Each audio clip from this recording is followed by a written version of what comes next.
without any further ado, today on our meeting we have entrepreneur in residence, Mike Page. Mike, say hi to everybody. Hello, can you guys hear me okay? Yep, all good. Very good.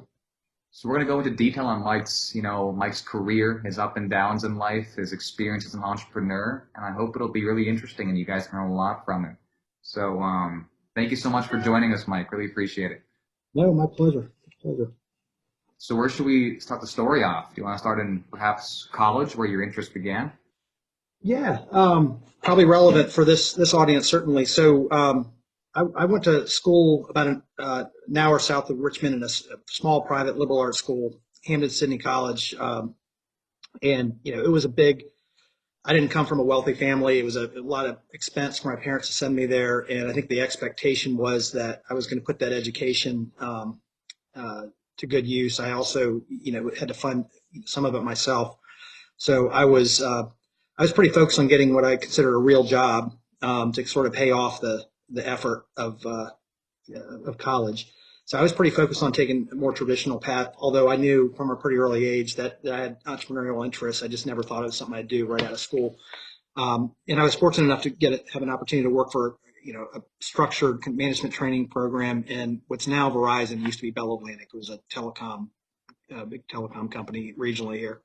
So I did that. I was in a management training program, bounced around for 3 years.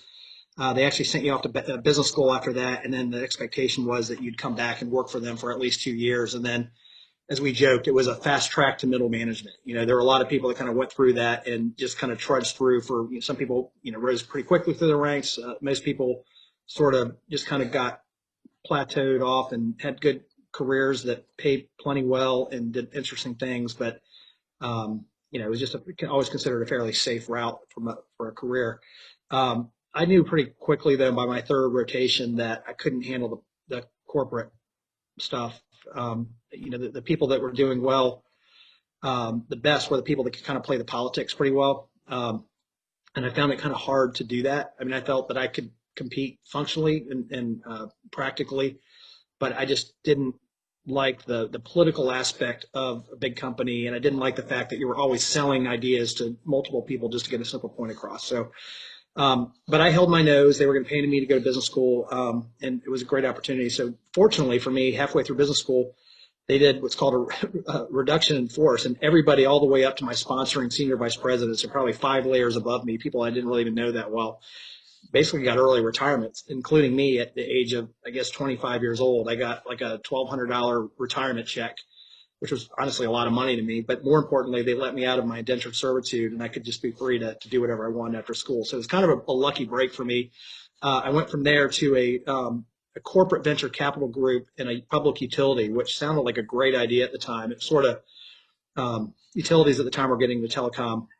What I quickly learned was venture capital and public utilities, large corporations, in particular public utilities, just are kind of an oxymoronic combination. It's just you've got companies that are really very steady state companies with a very low risk tolerance, trying to infuse innovation through a VC structure, and we just didn't get many deals done. We looked at all kinds of things. We were into all kinds of bleeding edge concepts, but they just ultimately, the politics and the internal sales process was very slow.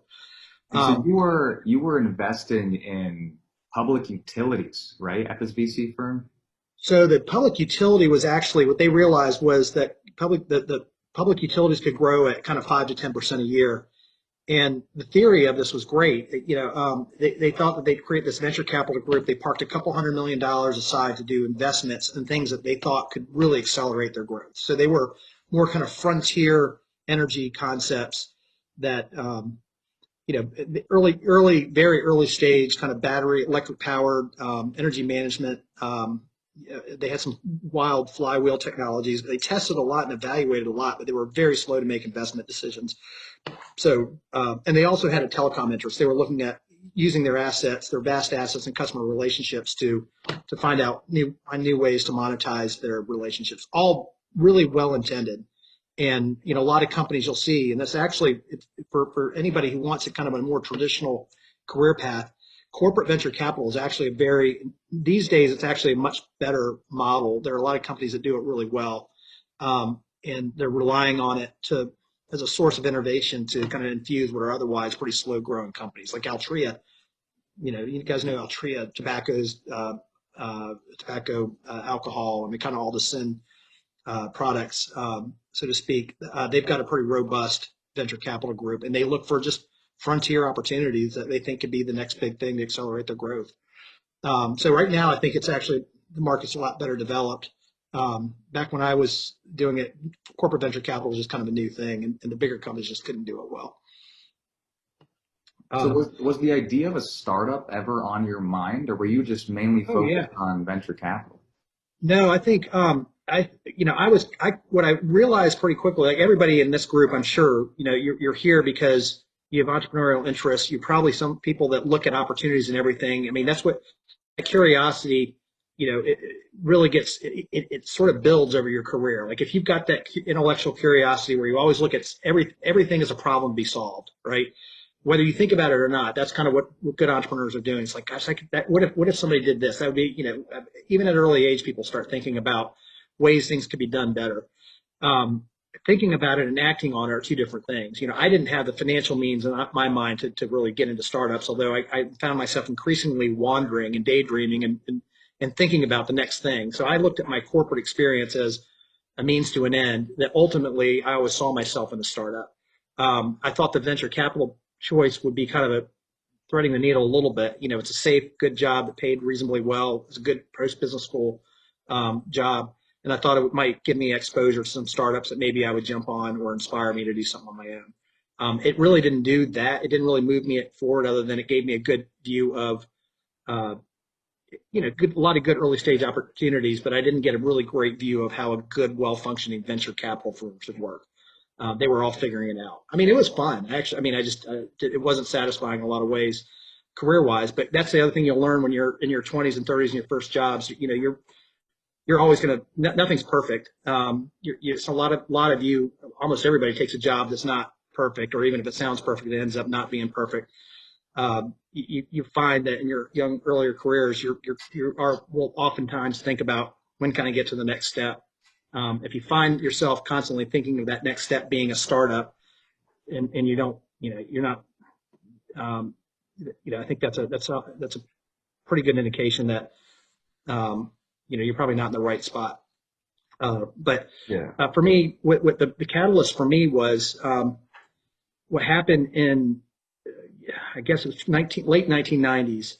And this happens every couple times, maybe every 10 years. It seems like there's an industry that's completely blown up and disrupted, where the government in the U.S. at least will rewrite all the rules of an industry. So in my case, it was telecom, and telecom was basically, they blew up the old model. The old monopoly model was blown up actually about the time I got into telecom. But in 1996 to 1998, they basically forced all the incumbents, the monopoly incumbents, to basically open up their networks, which created almost a gold rush for entrepreneurs. So here I was at 20, I guess at the time I was 26, 27, and I could enter the industry as an entrepreneur where I knew as much. I was as equipped, or at least I thought, as equipped to build a business as the person that had 20 years experience, because everybody was dealing with new rules.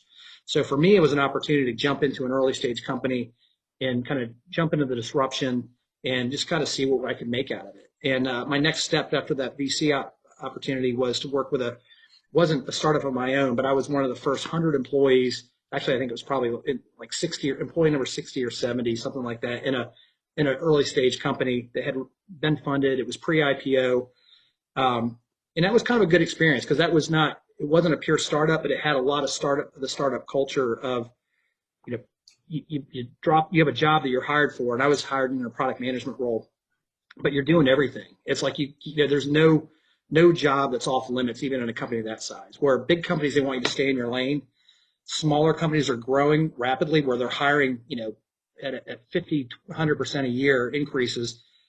Opportunities just show up, and once you get known as somebody who can do a lot of things, that are smart, versatile, creative, you can get dropped into jobs even though you have no idea what you're doing. And that's the best thing about that job was I didn't know anything about what I was doing when I got the job, and lots of interesting opportunities opened up. Again, on areas I had no idea what I was doing, but because you build relationships in a small company, and you're the person there that can do it. So like, okay, you go figure out how to create this data business that no one's focusing on it. Go see if you can make something of it. Those are the kind of opportunities you can get early in your career by working for a company that might not be a pure startup, but is has enough uh, enough financial backing and a really high growth rate. Uh, you can find yourself in really interesting opportunities, and you really grow developmentally. You grow way beyond your years. You're always playing. I hate to use sports analogies, but kind of above the rim. You're just and you're leveraging a little bit of experience and knowledge, and you're convincing yourself and others that you can do more, even though you don't know how to do it. You're going to figure it out. Right, right. So I think finding that culture as entrepreneurs, and you guys all are that way, if you can find companies that kind of give you that option, even if it's not your own business, I think you can find it pretty rewarding.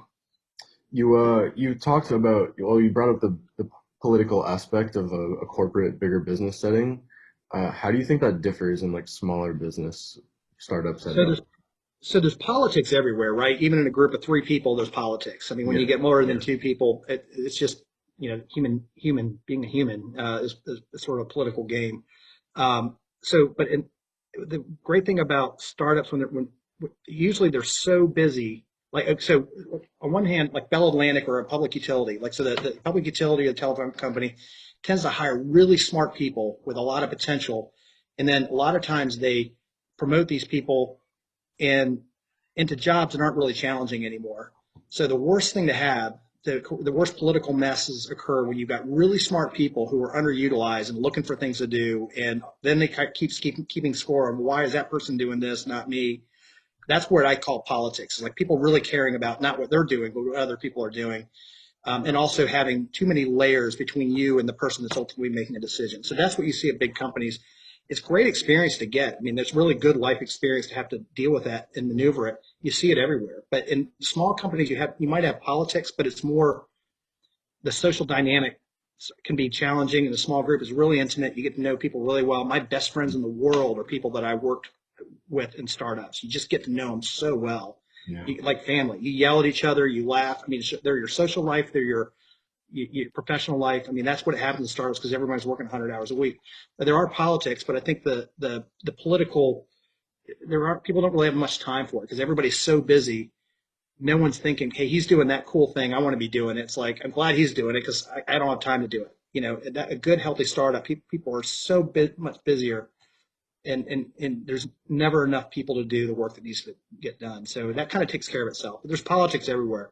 I just couldn't handle, and I've kind of learned in my career that when a company gets over like 200 people, I can't operate. Like, and one threshold to me was when I'm in a company where in order to keep the culture good and keep people working together, they make you read a book and then go have a meeting about it. I'm like, I'm done with it. I mean, there are a lot of good that can come out of that, and there's a lot of good, like big corporations are making art out of that. It's like, how do you motivate people, keep them motivated and working together as teams? And so much more time in a big slower growth company is spent on that kind of stuff. And it's just not me. I know lots of people that love it and thrive in that, but it's that I realized pretty early that I can't function in that. I've actually left an opportunity when the CEO said, "Hey, everybody read this book, and we're going to go on an offsite retreat." And it was the right thing to do for the company. I was like, you know what? If we rely on books in meetings like this, they have to go away for the weekend just to kind of figure out how to work together. This is not it. I mean, we're beyond the kind of company that I want to be part of. But I'm not diminishing that because it definitely has its role, but just wasn't a good fit for me.